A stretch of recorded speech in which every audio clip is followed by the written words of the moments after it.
કાશીની બાજુમાં એક બંદરકોટ કરીને ગઢ છે. વાદળો કૂદી જાય ને તો પેલી વાત જતો રહે, પછી એની મોજમાં રહે. જો કૂદી ના શકે ને, વચમાં પડી જાય ના 84 નો રંગ ના ગુરુ નો રંગ. જો નીકળી જાય તો ગુરુ એ બેસી રહ્યા ઘણી વાર. તમને એમ થાય ગુરુ ના પહોંચે, એવું નહીં. ઘણા ગુરુ ના એ પહોંચે, પેલો પહોંચી જાય. દ્રષ્ટાંત મહારાજે કહ્યું હતું ને, હમણાં આપવું પડે, પણ દ્રષ્ટાંત શેના માટે? એ વાત પ્રમાણ દેવા. ગુરુ મહારાજ રેલવે ટિકિટ માસ્ટર છે. તમને ટિકિટ આપી, એમને કોઈ દાડો મુંબઈ જોઈ, પણ એ ટિકિટ તમને જે લાયસન્સ મળી જાય ને, તમે મુંબઈ પહોંચી જાઓ. ઘણી વાર ગુરુ એટલે બે હિરે હોય તો શિષ્ય આગળ નીકળે. એનો ભાવ એવો ના હોય કે ગુરુ પાછળ રાખવા છે, એવું નહીં. પણ બધા પામી શકતા નથી. મને અહીંથી આ લાઈટ દેખાય છે, તમને ના દેખાય. તમે આ જગ્યા પર આવો નહીં ત્યાં સુધી નહીં દેખાય. એમ બધાને પરમાત્મા જોવો છે અને જોવાય મળે છે. કોઈ એમ કહેતું હોય કે નહીં, પણ ના હોય તો આ ભજન શેનો, ના હોય તો આ મહેનત શેના માટે? સિર જાય પણ જુઠ્ઠું ના બોલું, સત્ય સુણજો સૌ કાન. ભક્ત લાલજી પ્રગટ બતાવે, દેહ સહિત ભગવાન, કશું કાઢવાનું જે ભગવાન તમે હોતો છો, તમે પોતે છો. આજુબાજુ બધું ભગવાન જ બેહી રહ્યો છે. કોરા કાગળ મારા સદગુરુ લખે, કોઈ વિરલા વચન હાર. વિરલા કોણ છે? કે જેને ક્ષત્રિયપણું, જેને સુરવીર છે, એ જ વાંચી શકે કાગળ. કાયર વાંચી શકતો તેની મસ્તક મૂક્યું છે ગુરુના શરણે, એ કોરો કાગળ વાંચી શકે. હું તો પેલું ગુરુ ના કરાવે તો હાલ કાગળ વંચાઈ જાય. બોલો, તમારી બરાબર તો નિષ્ઠા હોય ને શબ્દો પકડ ઉપર. આ થોભલા ઉપર તો થોભલો લખ્યો,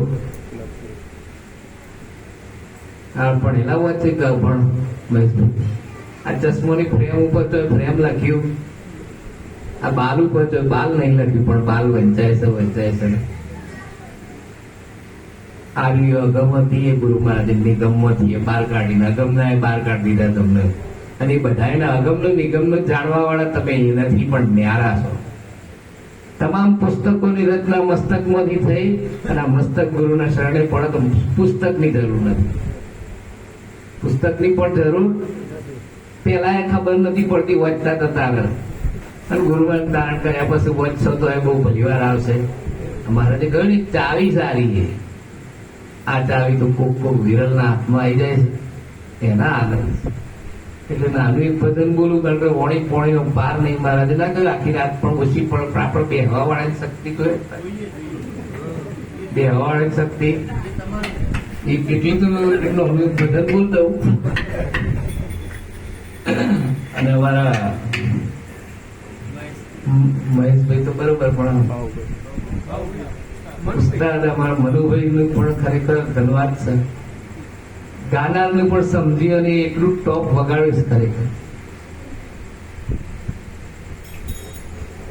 અકબરે એના દરબારની અંદર કલાકારો નવાજ્યા, ત્યારે એની જોડે તાનસેન જેવા મહાન કલાકારો જે તબલો સાંભળીને માણસ આગો પાછો ના થઈ શકે. એટલે અકબરે એને નવાજો કે ખરેખર તારા જેવું તબલથી કોઈ નહીં, દુનિયાની અંદર નથી. ત્યારે તાનસેન થોડીક વાર પૂરતો અહંકાર આવ્યો કે મારા જેવું દુનિયાની અંદર. વાત સાચી હતી એની.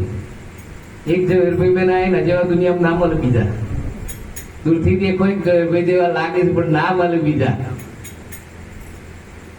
એ વાત સાચી હતી, પણ પેલા અકબરના ભાવમાં થોડો એમ થયું મારા જેવો તો બીજાને પેલું વગાડતા આવડતું. બીજી ક્ષણે એમ પસ્તાવો થયો, ના આ તો જેને મને શીખવાડ્યું છે ને મારા ગુરુએ, એ મારો ગુરુ મહાન છે. થોડો પસ્તાવો થયો એટલે તરત કહ્યું, ના મહારાજ તમે મને નવાજો, તમને આનંદ ધન્યવાદ છે, પણ મારા કરતા મારા ગુરુ મહાન છે.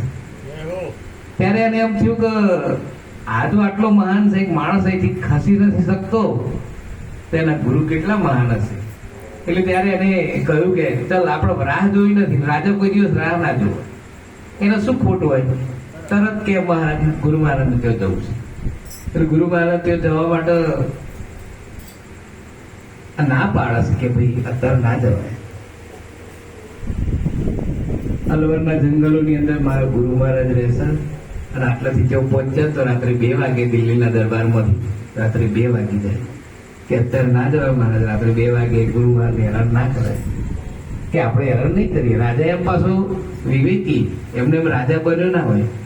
તમે બેહાડ્યા કોક તો હોય ને મારી અંદર કે ગુરુ મહારાજની કૃપા હોય તો જ બેહાય છે, બાકી બેસાતું. એટલે રાજાએ કહ્યું 4 ઘોડા તૈયાર કર્યા, જે બધા હતા ને એને પેલું તાનસેન, બૈદુ બાવરા ના બધા ઘણા બધા નામ લખ્યા છે. આ બધાએ 22 ઘોડા લઈ લઈને બધા પહોંચ્યા. રાત્રે 2 વાગે પહોંચ્યા કે હવે ગુરુ મહારાજ હેરાન ના કરે, આ ઝાડ નીચે આપણે આરામ કરીએ. અને ગુરુ મહારાજ જાગે બસ આપણે જઈશું. ત્યાં તો 4 વાગી ગયા. ગુરુ મહારાજે આલાપ રાગ આલાપ્યો. હરિને ભજતો હચુરે કોઈ ની લાજ, તોરે નથી જાણી, દેવની સુરતા સાંભળી નાની સાથ વેદવાણી. ગુરુ મહારાજે આલાપ કર્યો.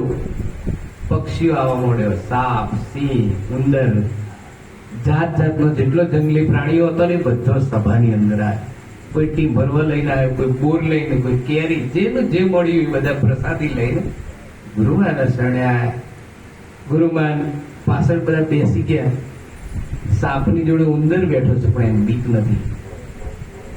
નીડર થઈ જાય જયારે ભજનમાં આવે ને માણસ તો નીડર થઈ જાય. એમાં પ્રાણીઓ, પશુ પક્ષીઓ બધા નીડર. ગુરુના દરબારમાં જ્યાં પછી કોઈનો ભય નથી. બકરીની બાજુમાં સિંહ બેઠો છે પણ બકરીનો ભય નથી. અને ગુરુ મહારાજે આલોપ્યું એટલે આ બધાએ આ રાજા બધા લઈને આવ્યા હતા 8 જણા થઈ. અને ગુરુ મહારાજના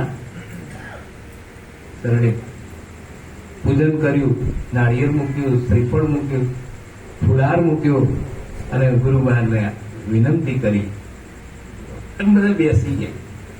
ફરી પાછું થોડી વાર પછી એમને ફરી આલાપ્યો રાગ. આનંદ આનંદ વિભોર થઈ ગયા. પશુ પક્ષીથી માંડીને, કીડીથી માંડીને હાથી સુધીના પ્રાણીઓ. ત્યારે એને આ તાનસેનને કહ્યું કે ખરેખર તું તો ધનવાન છું, પણ તારા કરતા તારા ગુરુ બહુ મહાન છે. પણ કે તારામાં આવા ગુણ કેમ નહીં આવતા? આ રાજા તાનસેનને કહે છે. એટલે તાનસેને કહ્યું કે ગુરુ મહારાજ હું સાચું કહું ને તો મારો ગુરુ તો ઝાડનો પત્તો ખાઈને જીવે છે. એના આ બધા પશુ પક્ષીઓ બધા પ્રાણી ફળ લાવીને આપે છે. એને કોઈ જગ્યાએ પૈસાની જરૂર પડતી. મારો ગુરુ મહારાજ જે ગાય છે એ મારા ભગવાન માટે ગાય છે. જયારે હું ગાઉં છું એ મારા પેટ માટે ગાઉં છું. જયારે હું વગાડું છું ત્યારે કોઈ મને 1000 આપી દે, કોઈ 500 આપી દે. તમે સોનાનો તોળો પહેરેલો હોય તો તોળો પણ આપી દેશો. એના ઉપર મારા પરિવારનું જીવન ચાલે છે. એટલે કે એનામાં મારામાં આટલો ભેદ છે. મારો ગુરુ ગાય છે એના પોતાના માટે ગાય છે. ત્યારે હું ગાઉં છું એ મારા પરિવાર માટે ગાઉં છું. એટલે કે મારામાં એનામાં આટલો ભેદ છે. એટલે કઈ અહંકાર કરવા જેવું મહારાજ એમણે કહ્યું હતું કે કઈ અહંકાર કરવા, હું બોલતા આવડી જાય એટલે એવું નહીં કરવા અમે મહાન થઈ ગયા. પણ સાંભળે છે એને ધન્યવાદ છે. સાંભળે છે એને ધન્યવાદ છે. ને કોને આગળ બોલીએ લો કે ગોદડું પાથરી દે મોટું ચાલવાનું. આ તો બધા અરસ પરસ છે. તમારો વિવેક છે કે તમે એમના પૂછે કે હાલો, બાકી તમારામાં અમારા કોઈ ભેદ નથી. એક નાનું ભજન આપણો સાહેબ કપિલ સાહેબનું ભજન છે. અખંડ એક સાહેબ જી કો નામ